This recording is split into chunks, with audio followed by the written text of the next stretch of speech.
Bachelor point এখন season 5 চলছে OTT প্ল্যাটফর্মে। যদিও এটার 1 থেকে 8 এপিসোড রিলিজ হয়েছে, পাশাপাশি ডিরেক্টর যেটা বলেছেন অ্যানাউন্স প্রোগ্রামে যে এটি বুম ফিল্মসের ইউটিউব চ্যানেলে এবং চ্যানেল আইতে ধারাবাহিকভাবে এটি প্রচারিত হবে। কিন্তু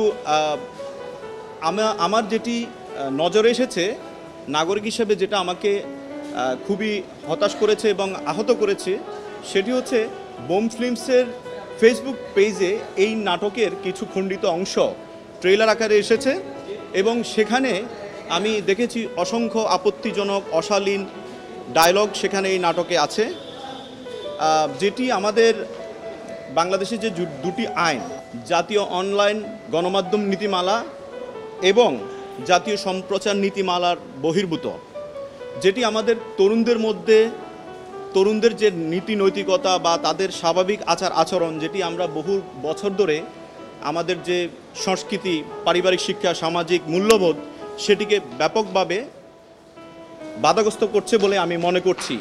এজন্য আমি একজন সুপ্রিম কোর্টের আইনজীবী হিসেবে আমি মনে করছি এগুলো আসলে বন্ধ হওয়া উচিত। এবং যেহেতু বাংলাদেশের নাটক শিল্প খুবই প্রসিদ্ধ, পরিবারের সবাই মিলে দেখার মতো বিনোদনের একটি মাধ্যম বলা যায়। পরিবারের সবাইকে নিয়ে আমরা দেখি। আমরা এর আগে আমাদের প্রথিতযশা যে নাট্যকাররা আছেন, হুমায়ুন আহমেদ, আবদুল্লাহ আল মামুন থেকে শুরু করেন, তাদের নাটকগুলো আমরা পরিবার নিয়ে দেখতে পারতাম। কিন্তু আমাদের এই নাটকগুলো আমরা দেখতে পারি না, কারণ অশালীন ডায়লগ নিয়ে আঞ্চলিক যে ভাষাগুলো, সেটি কিন্তু আমাদের ভাষার অলংকার, কিন্তু আঞ্চলিকতার মধ্যেও কিছু গালি আছে, সেগুলোকে তুলে আনার তো কোনো মানে হয় না। সেগুলো অভিনেতারা, আমি বিশেষ করে যেটি বলবো যে মার্জুক রাসেলের মুখ দিয়ে নোয়াখালীর কিছু শব্দ উচ্চারিত হয় যেগুলো খুবই আপত্তিকর এবং এগুলো গালি, এতে কোনো বিফও ইউজ করা হয় না, সরাসরি এগুলো প্রচারিত হচ্ছে, যেটি আমি মনে করি এটা শিশুদের, কোমলমতি শিশুদের, যেহেতু এখন ইউটিউব ফেসবুকে সবাই ঢুকে, সবাই সেখানে প্রবেশ করে এবং কন্টেন্টগুলো দেখে। আরেকটি কথা, বিশেষ করে 14ই জুন 2025 কাজল আরিফিন অমি একটি সাক্ষাৎকার দিয়েছিলেন, বাংলাদেশের একটি জনপ্রিয় জাতীয় দৈনিকে একটি সাক্ষাৎকার দিয়েছেন। সেখানে তিনি বলেছেন, ব্যাচেলর পয়েন্ট আমি আগে বানাতাম বিশ্ববিদ্যালয়ের ছাত্রছাত্রীদের জন্য, কিন্তু বর্তমানে ব্যাচেলর পয়েন্ট আমি বানাই সবার জন্য, বাচ্চা থেকে মুরব্বী সবাই ব্যাচেলর পয়েন্ট দেখেন। আমি কোড আনকোড আমি ওনার সাক্ষাৎকারে এই কথাটা বলছি। তো উনি যদি এই কথাটা বলে থাকেন, তাহলে আপনারা দেখবেন ব্যাচেলর পয়েন্টের যে ডায়লগগুলো, সংলাপগুলো, এগুলো কি বাচ্চাদের জন্য উপযোগী? ব্যাচেলর তো আমরাও ছিলাম, আমরাও মেসেজ ছিলাম, আমরা কি এই শব্দগুলো ইউজ করতাম? নারীদের প্রতি অবজ্ঞাসুলভ শব্দ ইউজ করা হয় এবং ব্যাচেলরদের মধ্যে বিশেষ করে এমন শব্দ উচ্চারিত হয় মাদকের ব্যাপারে, যেটি বাচ্চাদেরকে মাদকের প্রতি আগ্রহ বাড়াবে। সুতরাং আমি আমার দায়িত্ববোধ থেকে, এবং যেহেতু এই সংলাপগুলো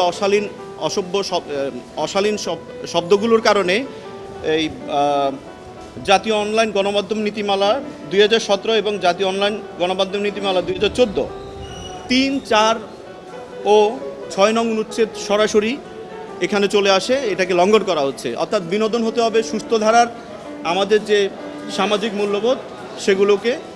আমি এই আইনি নোটিশের মাধ্যমে আমি ওনাদেরকে যেটা বলতে চাচ্ছি, সেটি হচ্ছে কাজল আরিফিন অমি এবং আমি আরও অভিনেতা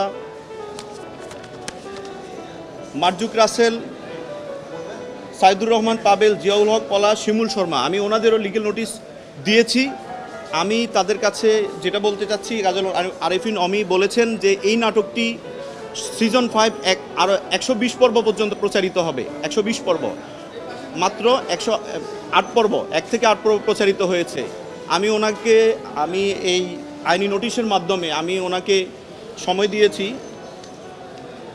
7 দিনের সময় দিয়েছি, যে আপনি অবশ্যই এই অশালীন সংলাপগুলো আপনি প্রত্যাহার করে নেবেন, ওখান থেকে এই ক্লিপগুলো সরিয়ে নেবেন এবং ভবিষ্যতে বাকি পর্বগুলো প্রচারের ক্ষেত্রে আপনি অবশ্যই এই বিষয়গুলো মাথায় রাখবেন এবং অনলাইন নীতিমালাগুলো বা আইন কানুনের প্রতি আপনি শ্রদ্ধাশীল থাকবেন। না হলে আমি আপনাদের বিরুদ্ধে আমি পরবর্তী আইনগত ব্যবস্থা পদক্ষেপ নিতে বাধ্য হব।